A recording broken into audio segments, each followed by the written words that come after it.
And I've seen that the average of US is 3.6 years. 3.6 years?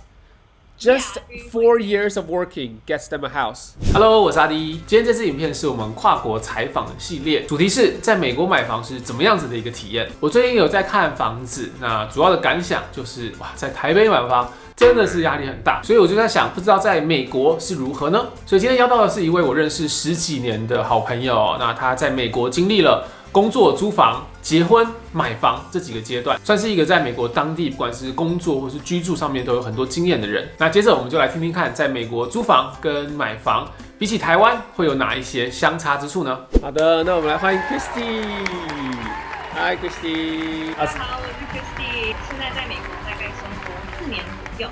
我在佛罗里达待了2年，然后在加州待了2年，然后我现在是在Tesla 呢做digital content， 在1年前的时候买了房子，超级漂亮的房子，好羡慕。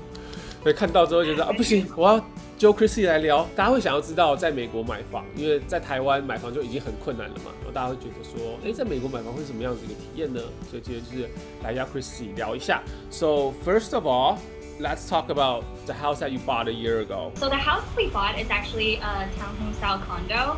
Our floor plan is actually 2 bedroom and 2 bathroom. We have 1 primary bedroom and another bedroom that we're currently using as a office / guest bedroom whenever guests come over. We also have a patio overlooking our community and also a 2-car garage. We have a rather open floor plan with our kitchen and kitchen island overlooking our entire family room, which is our living room and our dining room that we spend most of our time in. 哇，刚刚好多单字哦，有超级多单字可以分享。等一下，我看一下 ，What's a townhome? So a townhome actually refers to the architecture style of the building, and basically means that you share either 1 or 2 walls with a neighbor, and you guys are like a connected structure.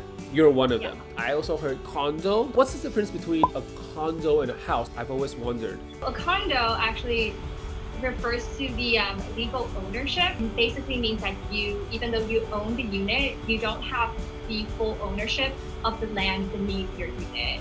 Okay, so who owns the land? By the entire community, basically. Oh. Whereas a house, you own the entire piece of land and you built a house upon it. We actually call it single family homes in the States. Like when you talk about houses like that, it's we say single family home. It's like the most common type of property that you see in movies. Basically, when you purchase that home, you would have the lot that comes with it and the home sitting on top of it. What about an apartment? Actually really interesting because I grew up in Taiwan and I've always learned like apartment is a type of building.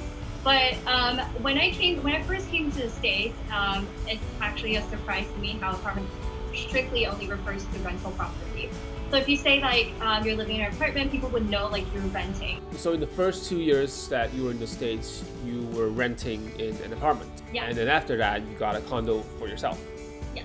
Okay. So how big is your house? My home is about 1,300 square feet. It's pretty compact by American standard. I would say it's about like 35 things. I think that's a little bit smaller than I expected because you guys have 2 stories, right? So what we have on the first floor is actually, we don't have a lot. We have like an entryway, and then the major thing is like our 2-car garage on the first floor. Our living space on the second floor. What about your mortgage? How much do you have to pay for the house on a monthly basis? It's about $3,300 for my mortgage. And that includes everything? No, actually it's strictly just our mortgage and our interest. It does not include our property tax and our HOA fee. What did you mean by HOA? HOA is responsible for most maintenance, repairs, and landscaping in the common area. So HOA fee is kind of like 管理费, so for the whole community. You can think of it that way. So you said mortgage plus HOA plus what? Property fee? Property tax? Property tax. All right, so with all those 3 combined, how much do you have to pay a month? I would say it's somewhere close to $5,000. That's quite an amount. I heard that the property tax in the States is a lot higher than in other countries. It's pretty high. For us, it's about 1.25%. To put that into perspective, if your house is like $1 million, you have to pay like $12,500 per year. Yeah. For your property tax. Just because of the fact that you own the house, you have to pay an annual tax. Yeah. Okay, got it. But still, considering that because you've rented for 2-3 years before you bought the house, how is that comparable to the rent? If you compare like rent and mortgage payment, it's actually pretty similar. My rent for a 2-bedroom in like a newer apartment was $3,500. So you would say that they're pretty close considering like the mortgage and rent. Yeah, it's pretty like the rent is crazy there. Is it because the rent is higher or is it because the houses are cheaper? The rent is super crazy. Why not like buy houses there because you can make so much off rent? I know people, not like a lot of people, but I know some people would invest in a house and basically rent it out, and you would basically have your tenants paying for your mortgage. Yeah. So they're pretty much taken out. Yeah. Like 100% of the mortgage can be paid out by your tenants. Pretty much, yeah. That's a very different story here in Taiwan. I think once people have down payment saved up, they would try to get a house like within the affordable budget, but you have to have that down payment saved up. It's the same thing here in Taiwan. We have like 20 to 30% down payment. Buying houses for a lot of us here in Taiwan is kind of like, it's very far stretched. But I think from what I'm hearing, in the States, people are actually saving towards that goal, ready to pay the monthly mortgage. I'm just now saving for the down payment. Once I have that, I could own a house and I could switch all that rent into mortgage, and that wouldn't really make a difference because I'm already paying that amount in rent. It's not that much of a pressure to switch from renting a house to buying a house. Yeah. Would you think that your house is considered expensive in your area, or are you kind of like the average? If we're comparing with homes that are like the same size, I would say it's pretty much the average. So with the prices in the States, do you know how many years a typical family would need to take to save the amount of money needed for that house? I looked up the numbers for this one, and I've seen that the average of US is 3.6 years. 3.6 years?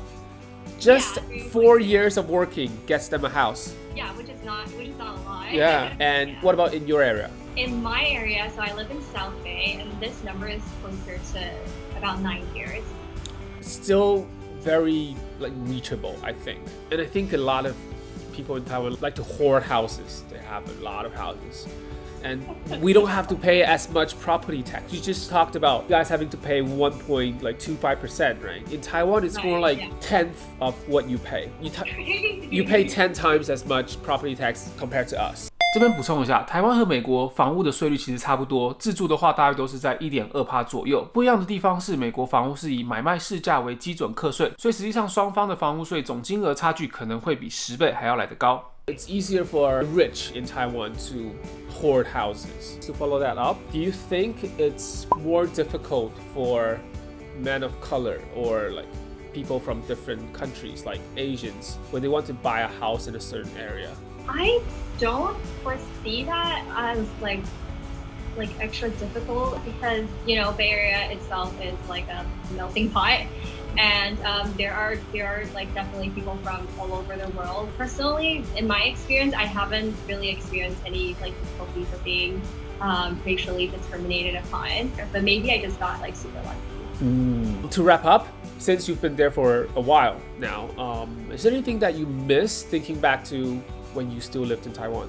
Oh, I definitely miss the convenience. When I lived in Taiwan, I could basically just walk out of my house and there's like a lot of convenience stores, bubble tea shop, McDonald's, right across from where you live. Yeah. Every day is pretty much within walking distance, but it's not the same in the States. For me, if I wanted to get like bubble tea, I have to drive at least like 20 minutes. Restaurants, there's nothing. There's basically nowhere you can go without driving. Anything else? The food is way more delicious, and I miss the food so much. Yeah. 好的，今天谢谢 Kristi 的时间。听完之后呢，我觉得大家都很想要搬去美国，太便宜了吧？但是我觉得一定也有就是缺点，因为在那边可能比较没有这么多认识的人，可能会比较稍微孤单一点，而且东西都很远嘛，你的活动范围都比较局限在你的家里面。对 ，COVID 以来就是2年都待在家里，都没有再出门。也是另外一种生活形态。好，所以希望今天这次的对谈呢，有让大家更了解一些在美国买房的体验跟在美国住的方式。在台湾当然有很多可以比较的嘛。台湾买房真的是蛮辛苦的啦。然后没有什么结论，就是如果可以移民去美国的话，就搬去美国住这样。好，反正今天非常谢谢 Kristi 的时间，谢谢。